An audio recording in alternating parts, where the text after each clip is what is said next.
Assalamualaikum warahmatullahi wabarakatuh. Perkenalkan, nama saya Suci Mulyani, BP 2010-62-2001. Saya berasal dari Fakultas Peternakan Kampus 2 Payakumbuh, Universitas Andalas. Baiklah, pada kali ini saya akan menyampaikan materi tentang pengenalan alat reproduksi ternak sapi jantan dan sapi betina untuk memenuhi tugas mata kuliah Ilmu Reproduksi Ternak dengan dosen pengampu Bapak Safrinanda, SPT, MSI. Baiklah, yang pertama saya akan menjelaskan tentang sistem reproduksi sapi jantan.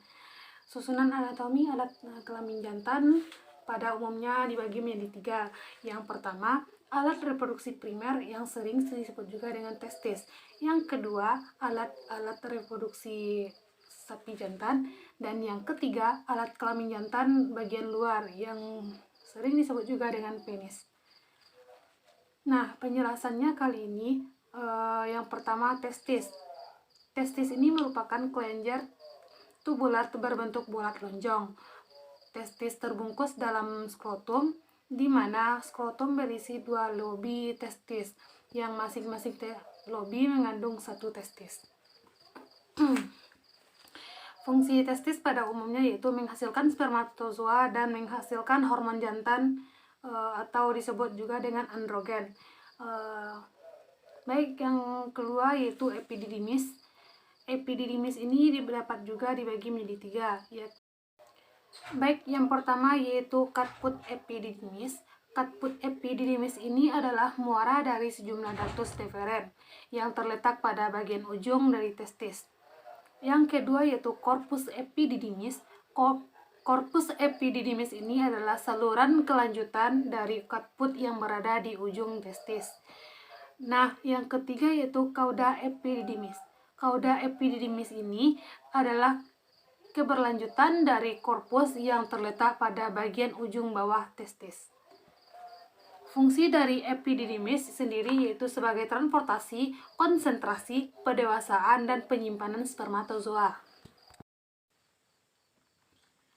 Yang ketiga yaitu vas deferens. Vas deferens merupakan saluran penghubung antara cauda epididymis dengan uretra. Vas deferens berfungsi sebagai pengangkut spermatozoa dari epididymis ke uretra. Nah, yang kelima yaitu ada kelenjar aksesoris. Kelenjar aksesoris ini merupakan vesicula seminalis atau disebut juga dengan vesicularis. Selanjutnya yaitu yang keenam.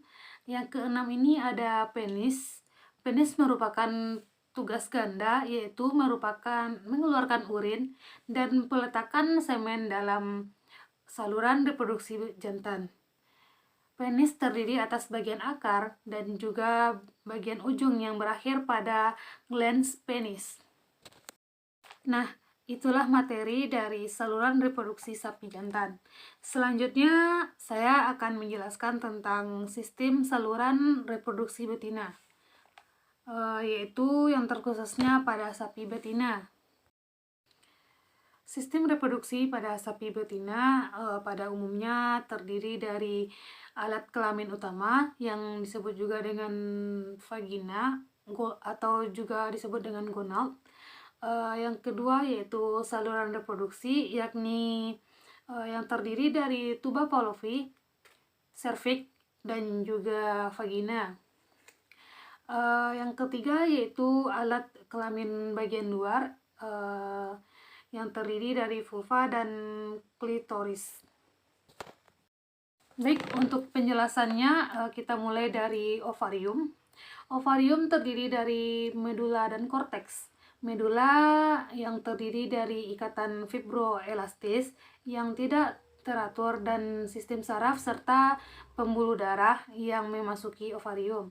Sedangkan korteks terdiri dari sel epitel berbentuk kubus dan disebut juga sebagai epitel kecambah yang pada waktu pemulaannya masa perkembangan embrio berubah menjadi oosit primer.